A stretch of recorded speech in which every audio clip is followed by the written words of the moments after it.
Hi, you're watching Chung Dha. Today we're going to compare these two LCD-VF. This is a cheap Chinese LCD-VF called the LCD-V2, and this is the official LCD-VF from LCD-VF. However, nowadays it's from a different company called Kinotechnic. I have this one for quite a long while. I also have the Blue Star eye cushion on it. And it has a nice neck strap, and including the whole set, you do also get a nice pouch. Quite nice thing to have, especially during really sunny days. You can put this on the camera, and especially when the sun is so bright shining onto your monitor or onto the screen of the back of your camera, it will you have to brighten up the screen and the battery won't last as long as you actually want it. So it's quite nice to have this as something to also help you to keep the camera more steady when you're shooting handheld. It's quite expensive. This one costs you roughly around $100, especially if you had the extra eye cushion, you'll be around 100 or 100 more, depending also on which camera you are using. I'm using the 550D. At the moment, this LCD-VF costs you around 120 for a 5D, and certain top-end cameras cost you 120. The one for the 550D, the 600D, and this one I have, it costs you $90. The Blue Star eye cushion costs you around $15. So you're still roughly around €100 or $100. So it's quite expensive little kit. While this cheap version from China would cost you roughly around $20 or around €20. However, I got this one for 150 Hong Kong dollars, which is roughly €15 or $15. And I didn't buy it because I really needed this one or just wanted to try out and test it. I bought it because of the frame. I had this LCD-VF before this one, so the frame of the official LCD-VF actually came off. It's not a big issue, but eventually it will fall off because of humidity and weather and all kind of things. The glue will eventually become less sticky and will fall off. And especially because of the strong magnets on the LCD-VF, you can actually almost pull off the frame every time.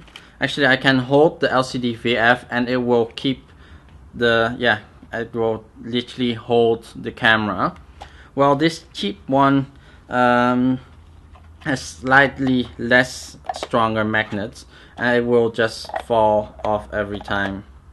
So it's not as strong, but yeah, you wouldn't want to hold the camera with this part, and it is strong, but I rather it's not that safe. There is a plus side towards this cheaper one. The plus side is because it has this big rubber hood, that it actually has less moisture easily going onto the glass. Actually, it would get less easily misty compared to the original LCD-VF. However, I probably advise to use a special liquid to clean both of the lenses, so it would get less foggy easily.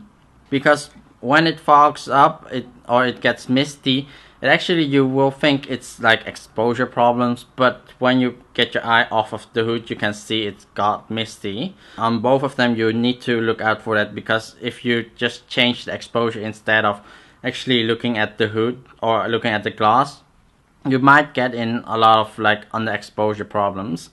So that's one thing you have to know about using these.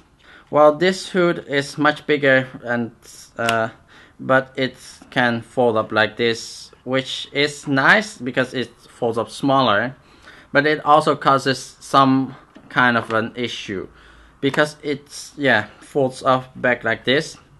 It's not really that strong while you put it against your face, it could like fold in and your eyelids would literally touch the glass, which is something that's not that nice, because you can't really push it against your face to use it as another point of contact to make your camera more stable. Using the official LCDVF, you can literally push it quite hard and firm against your face and use it for another contact point, which is quite nice. And yeah, both of them, the glass does the job well, especially if you don't wear glasses. These are going to be pretty good. If you are an independent just starting, you don't have a lot of money, this be really enough. It does the job well. Yeah, it holds the lights out, you can lower the screen brightness, you can see the focus well, and all the things you want it to do, it will do it. The extra perks, is it really worth having to spend so much more for this? The extra perks are quite handy, but yeah, it's really pricey. It's 100 something for this whole set, so I don't think it's really that necessary if you are into all the filming stuff. This would be really actually enough, but yeah, to have all the extra perks, it's still quite nice. So that was mainly it. If you guys have any questions, please comment below. If you want to see more videos, please like this video and subscribe, and I'll hope to see you next time. So see ya, bye bye.